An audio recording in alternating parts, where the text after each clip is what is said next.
We're under KREM 2 weather impact alert for an incoming round of snow impacting holiday travel across the region. An Airway Heights couple behind bars tonight, accused of imprisoning a teenage girl for days. Hi everyone, I'm Tom Sherry. Tom's Turkey Drive officially in the books. The last few folks coming through, all because of your generosity. I'll have more on how you helped so many families coming up.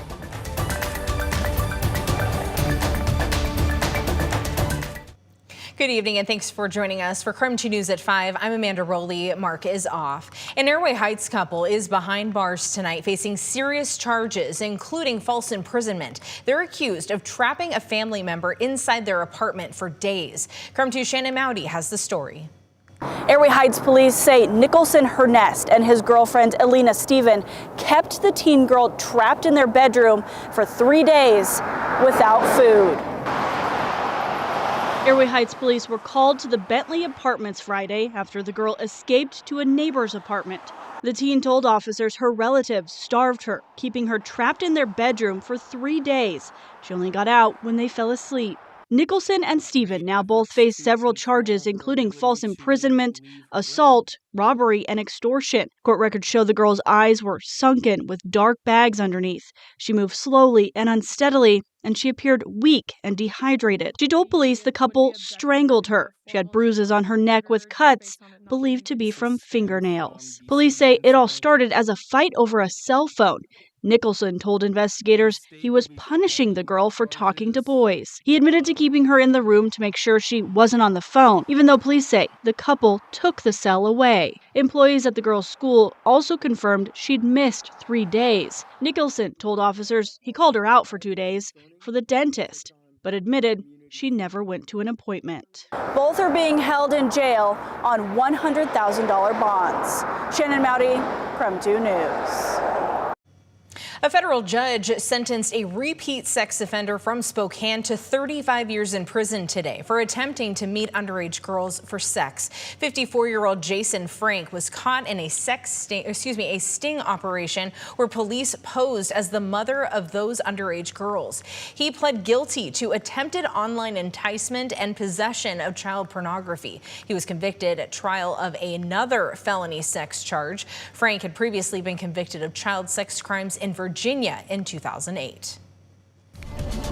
Well, we have big weather news today. This is a weather impact alert day. Starting tonight, we could see a snow-rain mix in many areas that could complicate travel for the holidays. Our chief meteorologist, Jeremy Legou, joins us live outside.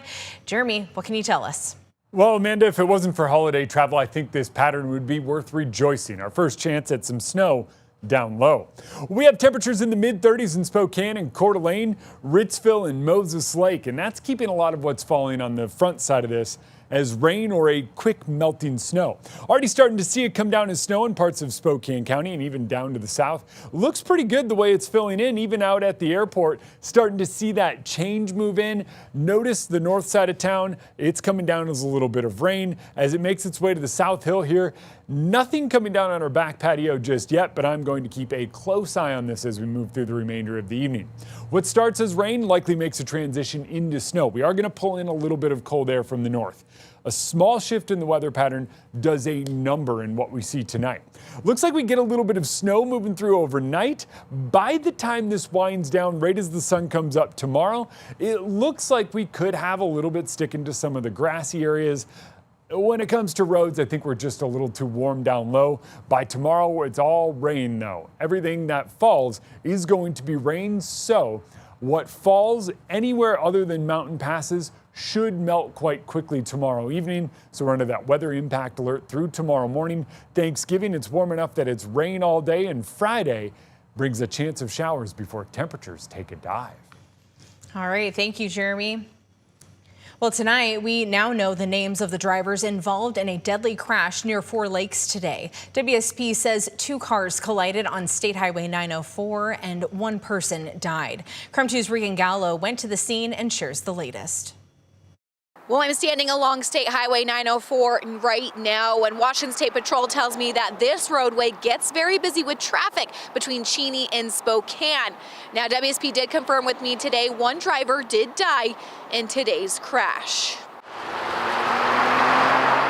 This happened around milepost 16, where Meadow Lake sits off State Highway 904. Washington State Patrol tells me a car was traveling westbound on State Highway 904 when the driver crossed the middle of the roadway and collided with another car.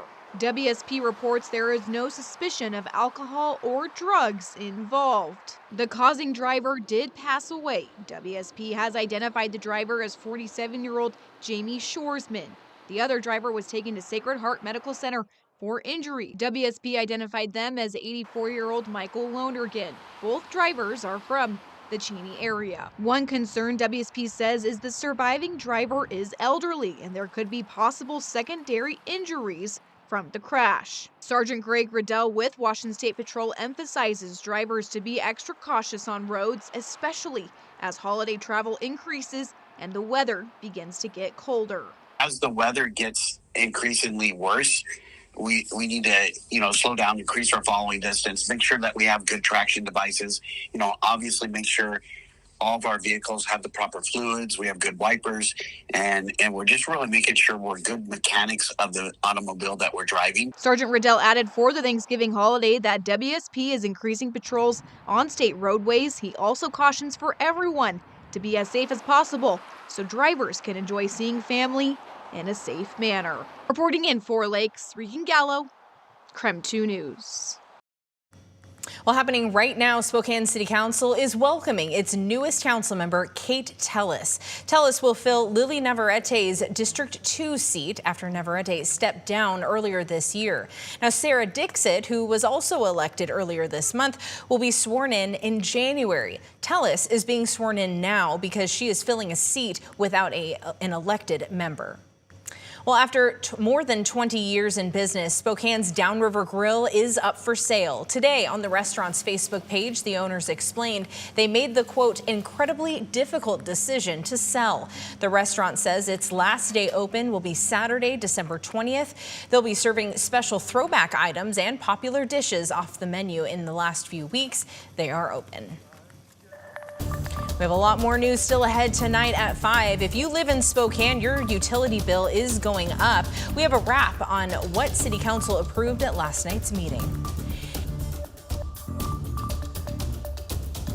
Turkey Tuesday. We're helping feed 1,000 families today. And our own Tom Sherry will join us in just a few minutes with an update.